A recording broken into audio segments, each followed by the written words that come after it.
సుపరిపాలన తొలి అడుగు పేరే అర్థం చేసుకోవాలి. ఈ కార్యక్రమాన్ని మన ఇచ్చిన హామీలన్నీ మనం పూర్తి చేసామని చెప్పట్లేదు.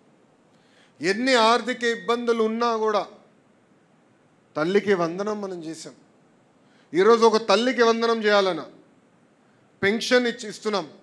1వ తారీఖు నాడు జీతాలు చెల్లిస్తున్నాం. అన్న క్యాంటీన్లు ప్రారంభించాం. ఇవన్నీ చేయాలంటే దాని ఇంకా చాలా కష్టం ఉంది. ఆర్థిక వనరులు సమకూర్చుకుని అహర్నిశలు కష్టపడి ఇవన్నీ అద్భుతమైన కార్యక్రమాలు చేస్తున్నాం. ప్రజల దగ్గరికి వెళ్ళాలా. ఇచ్చిన హామీలు ఉన్నాయి, మనకు తెలుసు బాబు సూపర్ 6. కానీ ఒక పద్ధతి ప్రకారం ఇచ్చిన ప్రతి హామీ కూడా పూర్తి చేయాలి లక్ష్యంతో మనం పనిచేస్తున్నాం. సుపరిపాలన తొలి అడుగుది డోర్ టు డోర్ కార్యక్రమం. ఇక్కడ కుటుంబ సాధికార సార్ దగ్గర నుంచి పాలిట్ బ్యూరో సభ్యుల వరకు అందరం రోడ్ ఎక్కాలా, అందరం పార్టిసిపేట్ చేయాలా.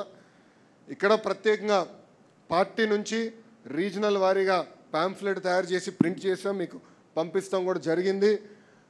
ఆ నియోజకవర్గంలో మీరు చేసిన కార్యక్రమాలు, ఆ గ్రామంలో చేసిన కార్యక్రమం అంటే మంగళగిరిలో సీసీ రోడ్లు కానీ ఇట్లా అనేక కార్యక్రమాలు చేసాం.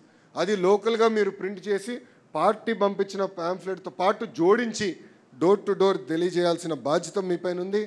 అదేవిధంగా డోర్ టు డోర్ మీరు వెళ్ళినప్పుడు ఫీడ్బ్యాక్ తీసుకునేదాన్ని కూడా ఈ యాప్లో మనం ఏర్పాటు చేసాం. ప్రధానంగా ఇక్కడ గడిచిన సంవత్సరంలో వేసిన తొలి అడుగు పైన వివరించాలి, తెలియజేయాల్సిన బాధ్యత మనందరిపైన ఉంది. తెలుగుదేశం పార్టీ నాయకులు, కార్యకర్తలు డోర్ టు డోర్ తిరగాలి. 175 నియోజకవర్గాల్లో మనందరం తిరగాల్సిన అవసరం ఉంది. మన ఇచ్చిన సూపర్ 6 హామీల పైన కూడా ప్రజలకి వివరించాల్సిన అవసరం ఉంది. చూసారు కదండి. మరి ఈ వీడియో కనుక మీకు నచ్చినట్లయితే ఒక లైక్ కొట్టేసి మీ అభిప్రాయాన్ని కూడా కామెంట్ బాక్స్లో తెలియజేస్తూ ఇలాంటి ఇంట్రెస్టింగ్ అప్డేట్స్ కోసం మా ఛానల్ని సబ్స్క్రైబ్ చేసుకోండి.